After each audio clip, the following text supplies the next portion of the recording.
علیکم، امید ہے آپ سب ٹھیک ہوں گے، خیر و عافیت سے ہوں گے۔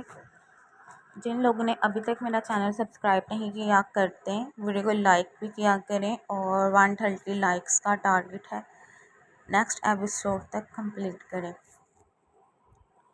زراعت کے رونے کی آوازیں سن کر اس کی آنکھ کھلی تھی۔ اپنے پہلو میں سوئے ہوئے زار کو دیکھ کر چہرہ سرخ ہوا تھا۔ پوری رات اس نے اسے اپنی پناہوں سے آزادی نہیں تھی دی۔ ابھی بھی وہ اسے اپنے حصار میں لے کر سویا ہوا تھا۔ اس کا ہاتھ اپنی پیٹ سے ہٹا کر اس سے پہلے اٹھتے وہ اس کی گردن میں منہ چھپا گیا تھا۔ زرار رو رہا ہے، اس کا لمس محسوس کر کے وہ منمنائی تھی۔ زار نے بمشکل آنکھیں کھول کر اس کی طرف دیکھا تھا، جو اس کی قربت کے رنگوں میں رنگی اس کے دل میں ہلچل مچا رہی تھی۔ زرار کے رونے کی آواز سنتا وہ اسے آزاد کرتا۔ تکیے میں منہ چھپا گیا تھا۔ ریموٹ سے دروازہ کھول کر وہ ان کے روم میں داخل ہوئی تھی۔ نورے ابھی تک سوئی ہوئی تھی۔ زرار کا فیڈر بنا کر اس کے لبوں سے لگا کر وہ اس کے قریب بیٹھ گئی تھی۔ تھوڑی ہی دیر میں وہ پھر سو گیا تھا۔ نورے کو سوتے دیکھ کر وہ فریش ہونے چلی گئی تھی۔ تھوڑی دیر بعد وہ فریش ہو کر باہر آ کر زار کو دیکھتی ہے، جو پیٹ کے بل سویا ہوا تھا۔ ایک نظر اس کو دیکھ کر وہ نورے کی جانب بڑھی تھی، جو اپنی آنکھیں مسلتی اس کو دیکھ کر اپنی باہیں پھیلا گئی تھی۔ جزا مسکرا کر اس کے پاس بیٹھ کر اسے اپنی باہوں میں اٹھا گئی تھی۔ نورے نے اس کی گردن میں چہرہ چھپایا تھا۔ جزا جان، ماما کب آئیں گے؟ نورے کی ہچکی بندھی تھی۔ نورے، ادھر دیکھو، کچھ ہوا ہے؟ اس کا چہرہ اپنے سامنے کرتی وہ محبت سے پوچھتی ہے۔ نو، بس ماما کو بلاؤ، انہیں کہو نورے ان کو یاد کر رہی ہیں۔ اچھا، میں تمہاری ماما کو بولوں گی۔ اور پھر نورے تو بہادر ہے نا، اور جو بہادر ہوتے ہیں وہ روتے نہیں۔ چلو آؤ، ہم جلدی سے فریش ہو کر اچھا سا بریک فاسٹ کرتے ہیں۔ اس کو اٹھا کر وہ واش روم کی جانب بڑھ گئی تھی۔ جب تک وہ دونوں ناشتہ کرتی، زار بھی فریش ہو کر آ گیا تھا۔ آپ لوگوں کا بریک فاسٹ ہو گیا تو نکلیں۔ زرار کو اٹھا کر اس کے ماتھے پہ لب رکھ کر وہ ان دونوں سے پوچھتا ہے، آپ نے نہیں کھانا؟ کچھ رات کو کافی میٹھا کھایا تو میرا پیٹ بڑا ہوا ہے۔ اس کی ماں نے اس بات سن کر جزا کو اپنے کانوں سے دھواں نکلتے محسوس ہوا تھا۔ بڑی بات ہے، آج میرا بچہ خاموش بیٹھا ہے۔ اس کی بات سن کر جزا نے بھی نورے کی طرف دیکھا تھا۔ پہلے ماما نہیں تھی آتی، اب ڈیڈ بھی نہیں آتے، دونوں گندے ہیں، مجھ سے پیار بھی نہیں کرتے۔ اس کی آنکھوں میں موٹے موٹے آنسوں کے قطرے چمکے تھے۔ زار نے زرار کو جزا کو پکڑا کر اسے گود میں بٹھایا تھا۔ ماما ڈیڈ کو کبھی گندا نہیں کہتے، بری بات ہوتی ہے۔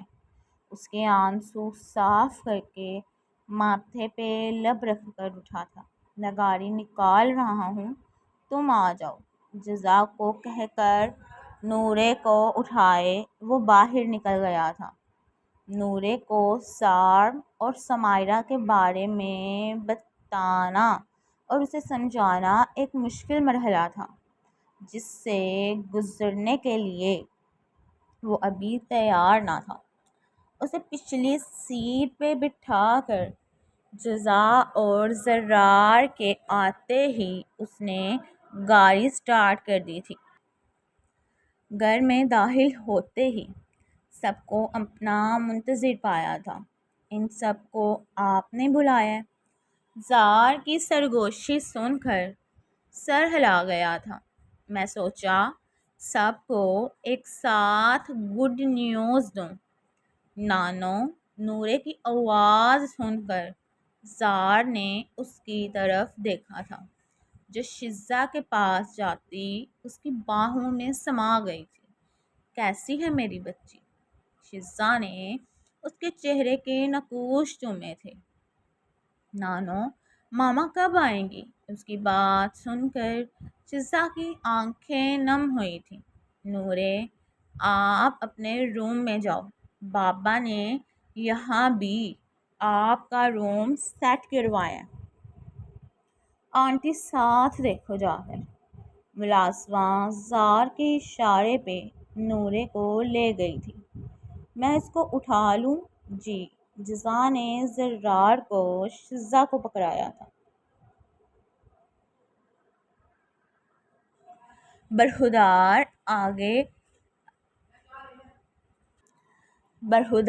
اگر ہمیں بلا ہی لیا تھا تو خود بھی آ جاتے۔ حنان نے غصے سے دانت پیسے تھے۔ ماموں رات کو دیر سے سو رہے تھے تو صبح آنکھ بھی دیر سے کھلی۔ آنکھ ونک کرتا وہ حور کے پاس جگہ سنبھال گیا تھا۔ جزا عنایا کے ساتھ بیٹھ کر اریس کو اٹھا کر اس کے گال پہ لب رکھ کر زار کو دیکھتی ہے جو حور کے کان میں سرگوشی نوا آواز میں کچھ کہہ رہا تھا۔ محفل میں بیٹھ کر کسی سے سرگوشی میں بات کرنا غلط ہے، حمزہ نے ٹانگ پہ ٹانگ جمائے کہا تھا۔ حیدر کی نظریں تعبیر کو ڈھونڈ رہی تھیں جو ملازمہ کے ساتھ چلتی آہستہ آہستہ ان کی جانب آ رہی تھی۔ اس کو دیکھ کر وہ مسکرا کر اٹھا تھا۔ کیسی طبیعت ہے اب؟ ٹھیک ہوں۔ حیدر نے اس کے سر پہ لب رکھے تھے۔ سحر نے لب بھینچ کر اس کے زرد سنجیدہ چہرے کو دیکھا تھا۔ وہ ایسی تو نہیں تھی۔ اس کو اپنے ساتھ بٹھا کر اس کے ہاتھوں پہ لب رکھتی ہے۔ ارا ٹھیک ہے؟ جی ماما سوئی ہوئی ہے۔ انس نے زمار کی طرف دیکھا تھا جو طبیر کو بالکل اگنور کیے ہوئے تھا۔ وہ لب بھینچ گیا تھا۔ ایک طرف دوست تھا تو دوسری طرف بہن۔ دونوں اسے عزیز تھے۔ میرے پاس آپ سب کے لیے گڈ نیوز ہے۔ زار کی بات سن کر جزا کی پلکیں لرزی تھی۔ اس نے آگے بڑھ کر اریس کو ٹیبل کے پاس کھڑا ہوا تھا۔ حنان نے عنایا کی طرف دیکھا تھا جو کندھے اچکا گئی تھی۔ اریس ماموں کے مرتبے یہاں پہ رتبے آنا تھا پہ فائز ہونے والا ہے۔ یہ پہلا ماموں ہوگا جو اپنے بھتیجے سے سال یا 2 سال چھوٹا ہوگا۔ زار نے اس کے گال کھینچے تھے۔ بدلے میں اریس نے بھی اس کے گال کھینچنے چاہے تھے۔ زار نے اس کا ہاتھ پکڑ کر گھورا تھا۔ بھائی بہت بہت مبارک ہو آپ کو۔ زمار اٹھ کر اس کے گلے لگا تھا۔ عنایا ہیزل نے بھی جزا کے ماتھے پہ لب رکھے تھے جبکہ حنان، حمزہ اور حیدر نے اس کے سر پہ لب رکھے تھے اور زار کو گلے لگ کر مبارکباد دی تھی۔ زار کی بات سن کر جزا کو دیکھتی ہے جس کے چہرے پہ شرمیلی مسکراہٹ تھی۔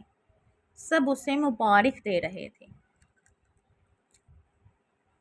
بساختہ اس نے اپنے پیٹ پہ ہاتھ رکھا تھا۔ اس سے بھی تو صبح ہی ٹیسٹ کرنے پہ پتہ چلا تھا کہ وہ امید سے ہے۔ اس نے ابھی تک کسی کو نہیں تھا بتایا۔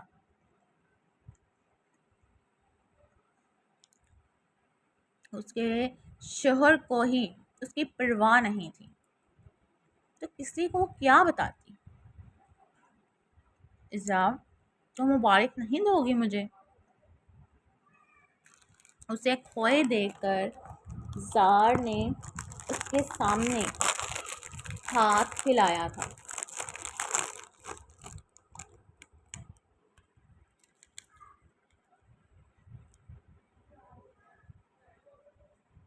کیوں نہیں دوں گی؟ ایسا ہو سکتا ہے کہ آپ کی خوشی میں مجھے خوشی نہ ہو۔ اٹھ کر وہ زار کے گلے لگی تھی۔ زمار نے اس کا مرجھایا چہرہ اور کھوکھلی مسکراہٹ دیکھی تھی۔ مبارک ہو، بہت زیادہ۔ اس نے جزا کو بھی مبارک دی تھی۔ اچانک ہی زرار کے رونے کی آوازیں گونجی تھی۔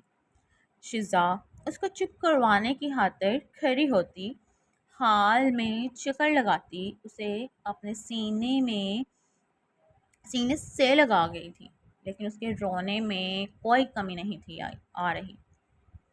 وہ شدت سے ہاتھ پاؤں ہلاتا رو رہا تھا۔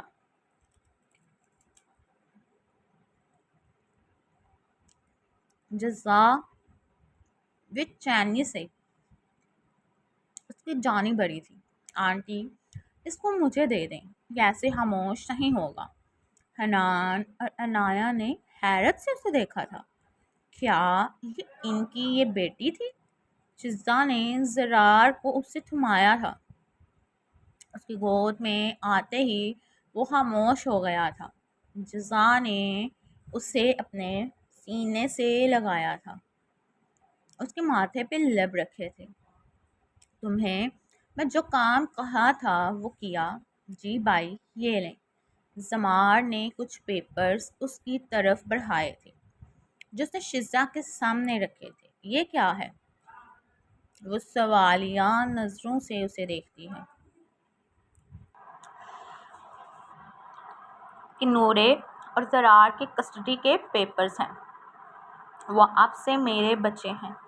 آپ ان پر کبھی کسٹڈی کا دعویٰ نہیں کر سکتی، اس لیے آپ ان پر سائن کریں۔ لیکن اس بات کی کیا گارنٹی ہے کہ تم اپنے بچے ہونے کے بعد بھی ان کو پیار دو گی؟ اگر تم یا تمہاری بیوی بدل گئے تو؟ نورے اور زرار میرے بچے ہیں اور ماں باپ کو اپنا ہر بچہ عزیز ہوتا ہے۔ اگر تمہاری بیوی ان کو ماں کی ممتا نہ دے پائی تو وہ میری بیوی ہے۔ اگر میں اس کا دیوانہ ہوں تو وہ میری بھی دیوانی ہے۔ وہ کبھی نہیں چاہے گی کہ میں اس سے دور ہوں اور اس کی جگہ پہ کوئی اور آئے۔ جزا نے تڑپ کر اسے دیکھا تھا۔ وہ سوچ بھی کیسے سکتا تھا کہ اس کی جگہ کوئی اور آ سکتی ہے؟ اس کی بات سن کر شزا نے پیپر سائن کر دیے تھے۔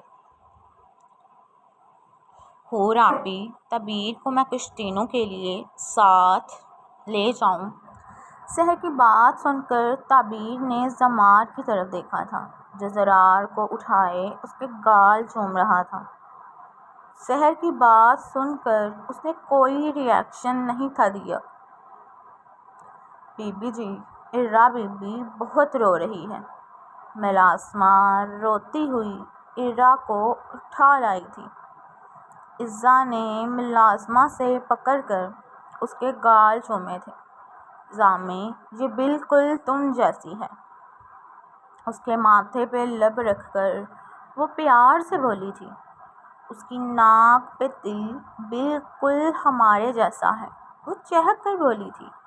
زار نے بھی ارا کو دیکھا تھا۔ ہاں، میں پہلے نوٹ نہیں کیا۔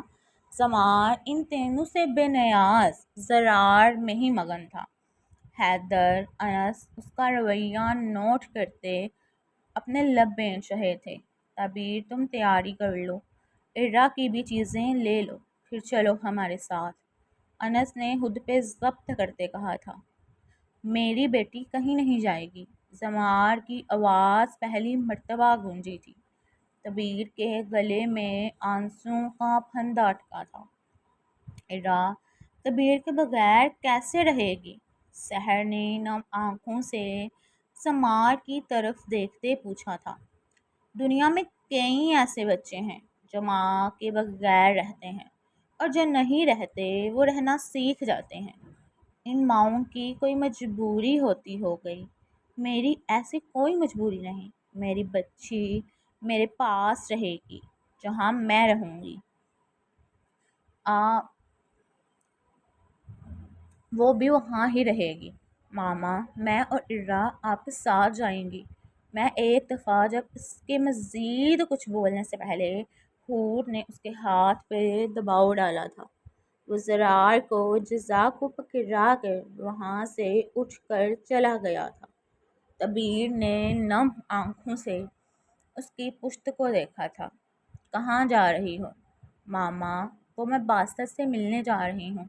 عریشہ، کیوں جا رہی ہو اس سے ملنے؟ تمہارے بابا کو پتہ چلا تو غصہ کریں گے، ویسے بھی انس کو بھی اچھا نہیں لگے گا۔ تم نے اس سے پوچھا؟ ماما، وہ خود بھی تو اپنے کئی دوستوں سے ملتے رہتے ہیں، باہر مجھ سے تو کبھی نہیں پوچھا، تو میں کیوں پوچھوں؟ لیکن ماما پلیز، میں جلدی آ جاؤں گی۔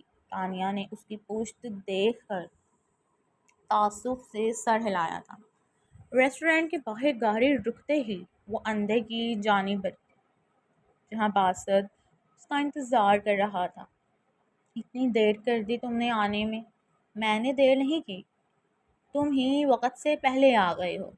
اسے گور کر چیئر پہ بیٹھی تھی۔ اچھا بتاؤ، کیوں بلایا ہے ملنے؟ یار بابا سے میں بات کی ہے، بٹ وہ نہیں مان رہے۔ مجھے سمجھ نہیں آ رہا میں امیرہ کو اس سب میں سے کیسے نکالوں۔ تو تم امیرہ کو اپنے ساتھ لے جاؤ، میں اسے نہیں لے کر جا سکتا وہاں، وہ اکیلے کیسے رہے گی؟ یہاں بہت سے پرانے ملازم ہیں جن کے ساتھ وہ اٹیچ ہے، وہاں کیسے اسے اپنے پاس رکھوں؟ اور وہ میرے ساتھ جانے کے لیے شاید راضی بھی نہ ہو۔ کتنے سال کی ہوگی ہے؟ 17 کی تقریباً ہو گئی ہے یا ہونے والی ہے، تو تم اس سے شادی کر لو۔ واٹ؟ باسط آہستہ آواز میں چیخا تھا۔ پاگل تو نہیں ہو گئی؟ کیا بکواس کر رہی ہو؟ میں اسے شادی کیسے کر سکتا ہوں؟ دیکھو، تم اس کی خوشی چاہتے ہو اور وہ صرف تمہارے ساتھ ہی خوش رہ سکتی ہے۔ ایسا نہیں ہو سکتا، میں اسے بہن سمجھتا ہوں۔ یار بہن سمجھتے ہو، وہ تمہاری بہن نہیں ہے۔ میں پھر بھی اس سے شادی نہیں کر سکتا۔ میں اس سے کیا، کسی سے بھی شادی نہیں کر سکتا۔ کیوں نہیں کر سکتے؟ تمہیں بھی خوش رہنے کا حق ہے، زندگی جینے کا حق ہے، اور پھر تم نے اپنی چچی سے وعدہ کیا تھا کہ تم امیرہ کا خیال رکھو گے، تو اس سے بہتر اور کیا طریقہ ہو سکتا ہے کہ تم اس سے شادی کر کے اس کی محرم بن جاؤ اور اس کے محافظ بن جاؤ۔ اتنی سمجھداری والی باتیں کہاں سے سیکھ لی ہیں تم نے؟ اس سر پیچھے گرا کر ہنسا تھا، آنکھ سے آنسو نکل کر آرس پہ گرا تھا، جو عریشہ کی نظروں سے چھپا نہیں تھا رہ سکا۔ باسط، میں چلتی ہوں اب، لیکن اس بارے میں ضرور سوچنا۔ تمہیں لگتا ہے وہ مانے گی؟ اس کی آواز سن کر اس کے قدم تھمے تھے۔ میں اس کو مناؤں گی، تم اس کو کل یہیں لے آنا۔ نہیں، اس کو یہاں نہیں لا سکتا۔ تم ایسا کرنا، میرے فلیٹ آ جانا، میں اس کو وہاں لے آؤں گا۔ لیکن فلیٹ میں اکیلے؟ یار امیرہ ساتھ ہوگی، اور کیا میں تمہارے لیے بھروسے کے قابل نہیں ہوں؟ نہ محرم بھروسے کے قابل نہیں ہوتا باسط، لیکن میں خان کے ساتھ آ جاؤں گی، اور پھر اگر وہ مان گئی تو کل ہی نکاح ہو جائے گا۔ ٹھیک ہے۔ اس کی بات سن کر وہ سر ہلا گیا تھا۔ اس کے جاتے ہی باسط کے چہرے پہ ایک تلخ مسکراہٹ آئی تھی۔ اس نے کل تک آنے کا کہا تھا، لیکن ابھی تک وہ نہیں تھا آیا۔ اعظم سے پتہ چلا تھا وہ پاکستان آ چکا ہے، لیکن وہ گھر کیوں نہیں تھا آ رہا؟ آئزل پریشانی سے اپنا عکس آئینے میں دیکھتی ہے۔ اس کو سوچ رہی تھی۔ وہ اس وقت بلیو کلر کی فراک میں ملبوس تھی۔ دروازہ کلک کی آواز سے کھلا تھا۔ اس کے دل کی دھڑکنیں بڑھی تھیں، قدموں کی چاپ سے وہ اسے پہچان چکی تھی۔ وہ آ گیا تھا۔ قدموں کی آواز جیسے جیسے نزدیک آتی جا رہی تھی، اس کی دھڑکنیں بھی رفتار پکڑتی جا رہی تھیں۔ گلاب اس کی سرگوشی کانوں کے پاس محسوس کر کے، اس کی سانسوں کی تپش اپنی گردن پہ محسوس کر کے وہ آنکھیں موند گئی تھی۔ کل کے ایپیسوڈ کے لیے 130 لائکس کا ٹارگٹ ہے، کمپلیٹ کریں، اور جن لوگوں نے ابھی تک میرا چینل سبسکرائب نہیں کیا، سبسکرائب کریں، ویڈیو کو لائک کریں، شیئر کریں، اور ایپیسوڈ کیسی لگی اپنے رائے کا